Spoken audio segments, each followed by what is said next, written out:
दोस्तों आप सभी को जय श्री महाकाल। मैं आपका भाई दीपक आज आप लोगों के बीच में अपना एक और ब्लॉग लेके आ चुका हूं और इस ब्लॉग में मैं आपको एक रहस्यमयी कहानी के बारे में थोड़ी सी जानकारी दूंगा। और ये कहानी हमारे सनातन से जुड़ी है, क्योंकि सभी लोगों को पता है कि यार 12 साल के अंदर हर जगह चार जगह कुंभ का मेला लगता है।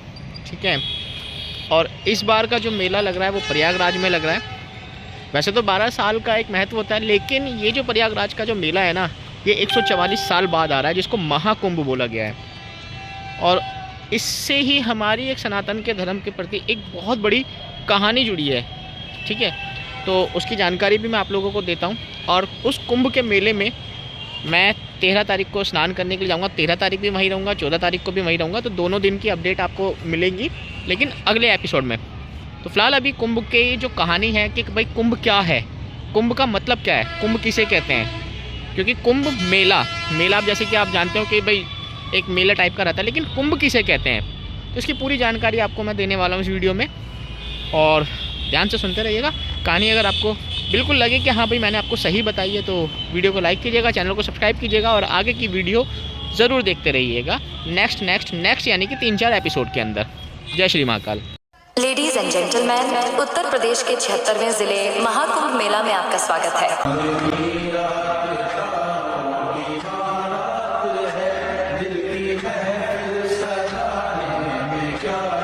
2025 के महाकुंभ में भारत के 13 प्रमुख अखाड़े हिस्सा लेने वाले हैं।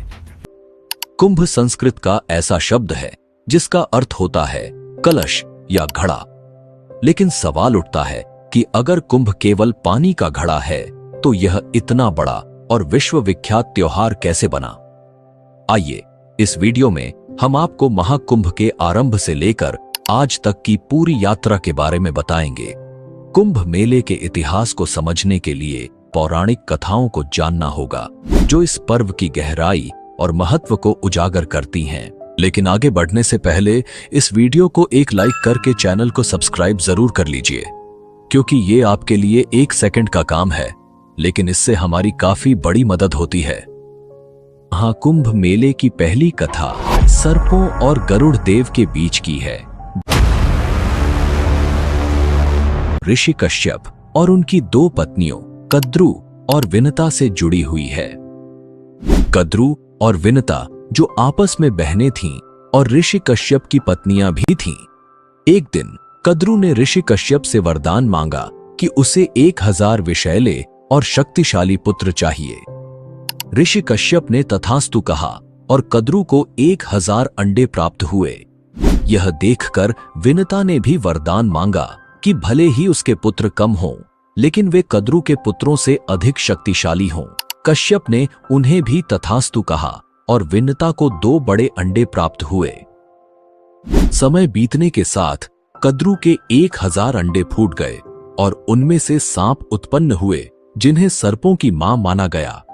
दूसरी ओर विनता के अंडे नहीं फूट रहे थे और अधीरता में उन्होंने एक अंडा समय से पहले फोड़ दिया। उसमें से एक अधूरा प्राणी निकला, जिसका शरीर कमर तक ही विकसित था। वह गुस्से में बोला, माँ, आपने मेरे साथ यह अन्याय किया, लेकिन कृपया दूसरे अंडे के साथ ऐसा मत कीजिएगा। वह प्राणी उड़ गया और उसका नाम अरुण रखा गया। आगे चलकर वह सूर्यदेव का सारथी बना।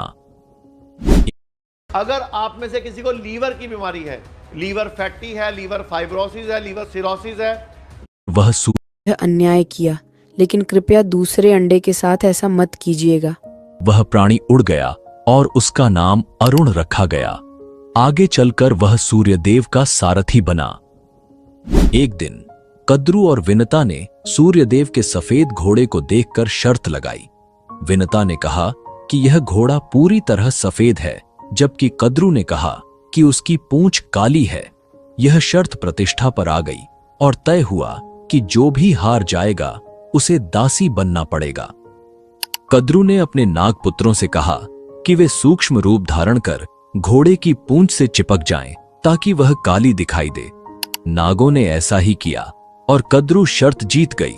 विनता को हार मानकर दासी बनना पड़ा। कुछ समय बाद विनता के दूसरे अंडे से एक शक्तिशाली प्राणी निकला, जिसका चेहरा गरुड़ पक्षी जैसा था और शरीर मनुष्य जैसा। उसका नाम गरुड़ रखा गया।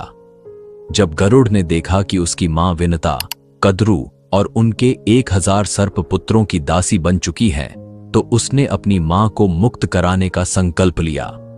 गरुड़ ने सर्पों से विनता को मुक्त करने का उपाय पूछा। सर्पों ने कहा, अगर तुम वैकुंठ से अमृत कलश लाकर हमें दे दो तो हम तुम्हारी मां को मुक्त कर देंगे।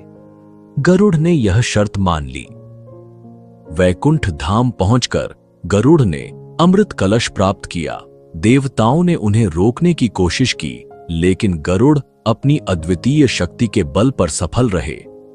विष्णु जी ने गरुड़ को रोका और उनसे पूछा, तुम इस कलश को क्यों ले जा रहे हो, जबकि इसे खुद ग्रहण नहीं कर रहे? गरुड़ ने अपनी मां को मुक्त कराने की व्यथा सुनाई। विष्णु जी ने गरुड़ से कहा, अगर मैं तुम्हें यह कलश ले जाने दूं, तो तुम हमेशा के लिए मेरे वाहन बनोगे? गरुड़ ने इस शर्त को स्वीकार कर लिया। गरुड़ ने अमृत कलश सर्पों के पास पहुंचाया, लेकिन विष्णु जी ने अपनी मायावी शक्ति से अमृत कलश को वहां से गायब कर दिया। गरुड़ ने अपनी मां को दासत्व से मुक्त कराया। इस यात्रा के दौरान गरुड़ पर इंद्र ने कई बार हमला किया, लेकिन वे असफल रहे। अमृत कलश से अमृत की कुछ बूंदें हरिद्वार, प्रयागराज, उज्जैन और नासिक पर गिरीं। यही कारण है कि इन 4 पवित्र स्थलों पर कुंभ मेले का आयोजन होता है। महाकुंभ से जुड़ी सबसे लोकप्रिय कथा है समुद्र मंथन की, जिसे देवताओं और असुरों के बीच हुआ एक महान प्रयास माना जाता है।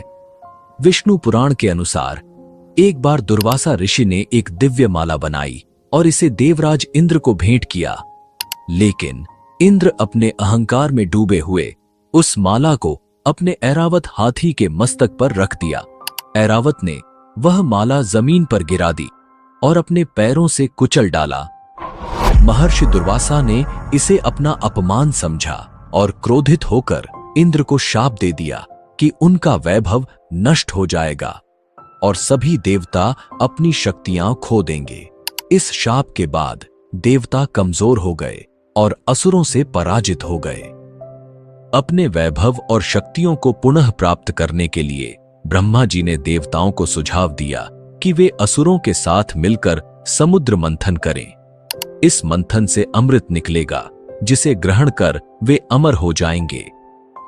यह बात जब देवताओं ने असुरों के राजा बलि को बताई, तो वे भी समुद्र मंथन के लिए तैयार हो गए। वासुकी नाग की नेति बनाई गई और मंदराचल पर्वत की सहायता से समुद्र मंथन सावन के महीने में ही किया गया। अमृत का कुंभ यानी कलश मिलते ही असुरों और देवों में युद्ध हो गया। वामन पुराण के अनुसार आचार्य बृहस्पति ने इंद्र के पुत्र जयंत को संकेत दिया कि वह अमृत कुंभ लेकर भाग जाए। दैत्यों ने उसका पीछा 12 दिन तक किया, जो कि 12 वर्षों के बराबर था। युद्ध के समय अमृत कुंभ से त्रिलोक के 12 स्थानों पर अमृत की बूंदें गिरीं।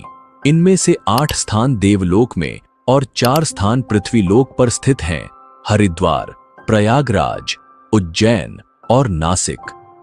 यही वह पवित्र स्थान है जहां अमृत की बूंदों के कारण कुंभ मेले का आयोजन शुरू हुआ। लेकिन कहानी का सबसे अहम हिस्सा अभी बाकी है, जिसे जानना आपके लिए बेहद जरूरी है। श्रीमद् भागवत पुराण के सागर 6 प्रसंग में कुंभ विवरण के अनुसार सागर के 14 रत्न निकले थे, जिनमें सबसे पहले हलाहल या कालकूट विष निकला। इस विष की ज्वाला इतनी तीव्र थी कि सभी देवता और दानव इससे जलने लगे थे। तब भगवान शिव ने देवता, दानव और समस्त सृष्टि की रक्षा के लिए इसे खुद पी लिया। विष की तीव्र जलन के कारण शिवजी का कंठ नीला पड़ गया, इसीलिए शिवजी का एक नाम नीलकंठ पड़ा। विष की ज्वाला को कम करने के लिए सभी देवताओं और दानवों ने शिवजी को शीतल जल चढ़ाया। इसके बाद उनके शरीर का ताप और जलन कम हुआ। यही कारण है कि सावन में शिवजी का जलाभिषेक किया जाता है। इसके बाद कामधेनु, कल्पवृक्ष, कौस्तुभमणि, उच्चैश्रवा अश्व, ऐरावत गज, रंभा अप्सरा, सुरा, लक्ष्मी, चंद्रमा, शारगंधनुष, भगवान धन्वंतरी, 5 जन्य शंख और अमृत कुंभ निकला, जिसे विश्व मोहिनी बने भगवान विष्णु ने देवताओं को पिला दिया। इसकी बूंदें हरिद्वार की गंगा नदी, प्रयागराज के त्रिवेणी संगम, गंगा, यमुना और सरस्वती, उज्जैन की क्षिप्रा नदी और नासिक की गोदावरी नदी में गिरी। जहां अमृत की बूंदें गिरी, वहां कुंभ मेले का आयोजन शुरू हुआ।